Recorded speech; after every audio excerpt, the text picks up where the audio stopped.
So for those of you that are new to my channel, or even for those of you that have been following me for a little while, you might notice that I'm a little bit of a DIYer. I've become pretty passionate about solar installations and doing bus renovations. I definitely like the challenge of figuring things out. I love designing new systems, building them, and making sure they work properly. So in this video and the next few to come, it's not going to be my bus that I'm working on or any of my own personal situations that I'm having to deal with. It's actually someone else's bus. And if you don't already know, it's the Bethunes. Recently, our families did a short travel together and hung out for a little while to get a feel for one another. And that's important because you can't handle everybody, because not everybody's energies work together. Fortunately for us, we got along just fine. During that time hanging out, Jen and Kyle actually discussed some of the inconveniences of their bus. One of the things they actually talked about repeatedly is either buying a new bus or just renovating Blue Betty. The decision was made to just keep Blue Betty and do renovations to make everything a little more easier for their kids. As Kyle and I continued to discuss different options for floor plans to make wasted space usable and give the kids places to sleep that would be nice for them.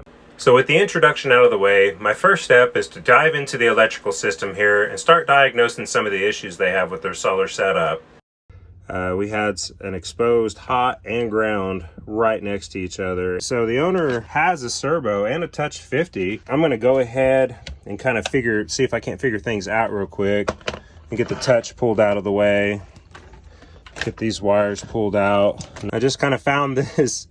So this is the power cord, and I'm looking here and still no power on the system, but look right there. So this is my power. That's my hot up to there. So I have no ground to this system. So, and I'm guessing this is probably a ground I can use. It got water or something on it. So real quick, I'm just testing the monitor off the other system. Now I have all Victron equipment, and so what I'm going to do is I'm going to unplug mine, and here we go, starting up. So it looks like this one still works just fine. Yep, so this is what my system is currently doing. All right, I cleaned it up, and we're not going to worry about Bluetooth right now either. Maybe it will work over here.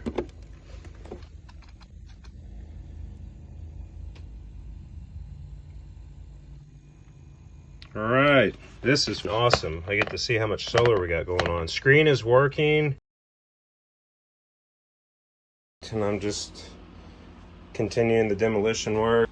I've got things ordered to get this cleaned up. Gonna keep the bus bar, but I'm just gonna redo the negative bus bar there. And then the outlets need to be moved. All of these outlets need to be moved. And I'm gonna put them in actual conduit boxes instead of having them exposed like this, because I want this to be a usable closet. So they'll be able to put like the vacuum cleaner in here, dirty laundry, all the solar wire can all come up above like this and go around and come down to where it needs to go, all the way down there. But mainly I want to get this, I just want to get it cleaned up. So we're going to get some things moved around. Got the dresser tore out, got the space for the second bedroom here going along. These cabinets are stained, but I am going to add some shocks.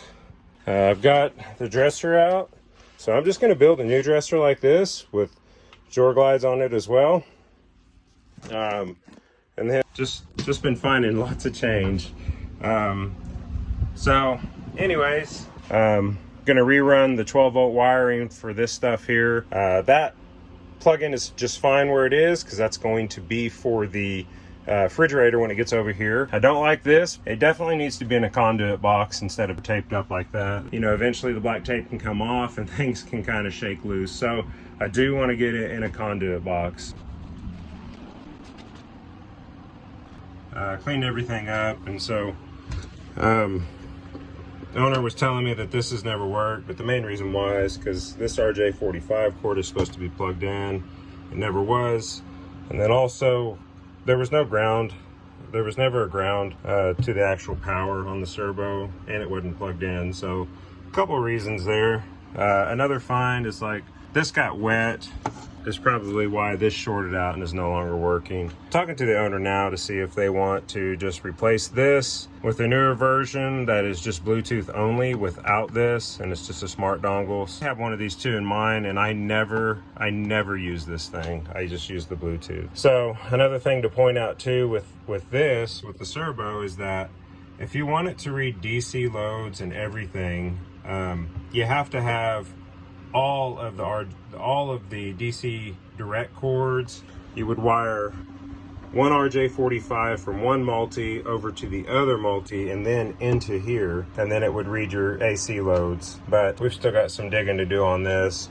But this is where I'm at. I just want to get the wiring cleaned up. So I'll be putting some electrical back in. We'll run to its first outlet, which is here, and then I will route it up and around. I'll put an outlet in here, and from that outlet I will run back over to there. Now that everything is covered and we've got bus bars with covers on them and everything zip tied up and nice and clean and out of the way, I will be able to put a coat hanger bar from here to here, and dirty laundry can go down here, and then we'll also be able to move the vacuum out of the bedroom, which will be nice. So they're actually going to gain a nice little closet space in here. So after going through the closet and just kind of looking at how the third bed area was going to lay out for Eli, well, we just realized, actually it was my wife that came in and said, this is not going to work.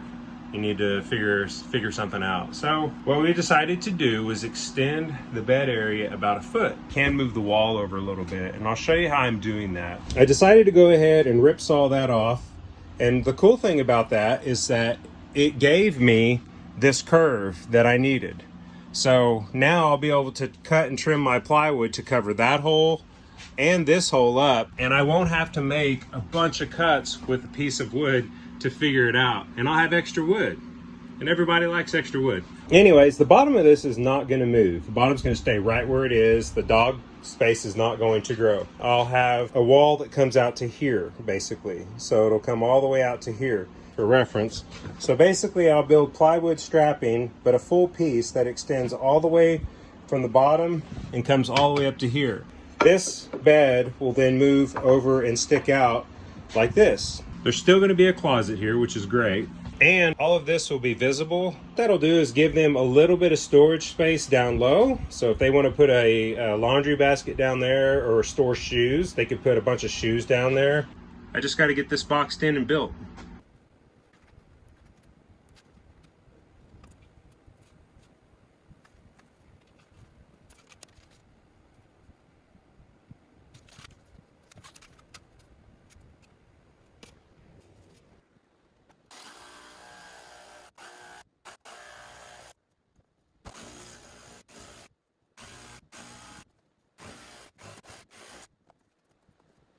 It's pretty good on the ceiling.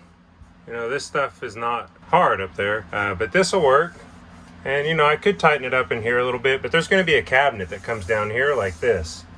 As far as the wall goes, I do need to add about a 3/4 of an inch there. So pretty easy fix though. That's better than cutting 4 or 5 sheets of this to get it right. I only have to do this one more time and I'll have pretty much a perfect template to cover these holes up. You can just use this template. But what I've done now is I've gone and I've marked these lines here to represent a measurement of distance from the wall. So now what I'll do is I'll take my tape and I'll measure how many inches away from the wall it is right here, and I'll write it there, and I'll move on up through all of this until I get right about here. Once I get right here, I think I'm going to stop. I think everything else is good from there. Then I can take this piece and lay it on my sheet of plywood. I've got new electrical ran. I'll replace this box, put a deeper box in. So we just have a single line running over here and then down into there. And then we got the closet all cleaned up. So I've got an outlet for this bedroom here and everything rerouted. The solar over there, got their cell extension. K3 dongle is right here. And if they want to come in and sit down in a chair and plug up to a laptop, they can just take this thing out like so, plug into a laptop and use it to reset any of their Victron inverter settings. But I just want to leave it right there. New electrical into this box. So main line comes in, jumps out, goes around, goes into this box, jumps down, goes to that box, comes out, goes over there.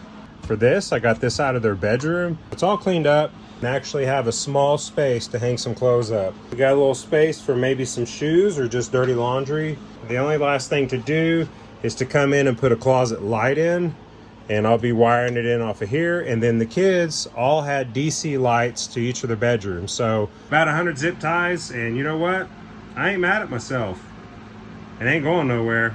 So after a little research, I found out that you can actually get both of the inverters to talk to the servo. It just required an additional communication cord. However, the usability will still be limited with this setup. Bethunes will be able to see what they're actually pulling from the grid while they're plugged up or when they have their generator on. So just a brief pause in the video. I want to show you the benefits of having an actual BMV versus just using the monitoring system that comes with your inverter. For example, with the Victron system, here's a before of what the system is actually measuring. Now with the BMV hooked up, it does give me a voltage readout of where the batteries are at. But with the DC power readout, there's 0 watts being circulated or registered through this system. Now that I have the VE Direct cord, I'll plug this in. And as you can see, I'll now get a percentage readout of the battery, how many watts are moving in and out, and then a residual of what is going in and out of the batteries themselves, and not just the inverters. That's another reason why I wanted to update the BMV and get the system working accurately with all the readouts of all the possible measurements going in and out of the battery system. Now, although most inverters come with their own battery monitoring system, they don't actually read what is going out of the batteries, but what is only going in and out of the inverter. So there's always a load being lost through your DC system because you have power running in and out of your system like lights and water pumps and any other DC equipment wired directly to your bus bar. Your inverters will not register that power. So now that I have this all hooked up, they'll actually be able to see what is coming in and out of their inverters directly from the batteries or in and out of their PV charger directly from the batteries. So this is a good update, and now they have a completely working monitoring system for their batteries and solar. They can come in here now and change their AC mode if they just want to turn off their inverters because they're going to be parked for a long period of time or whatever. They have a current limit set that they can change now. A lot of cool options that are going to be available through this. They'll be able to actually see what their bus is doing from anywhere in the world.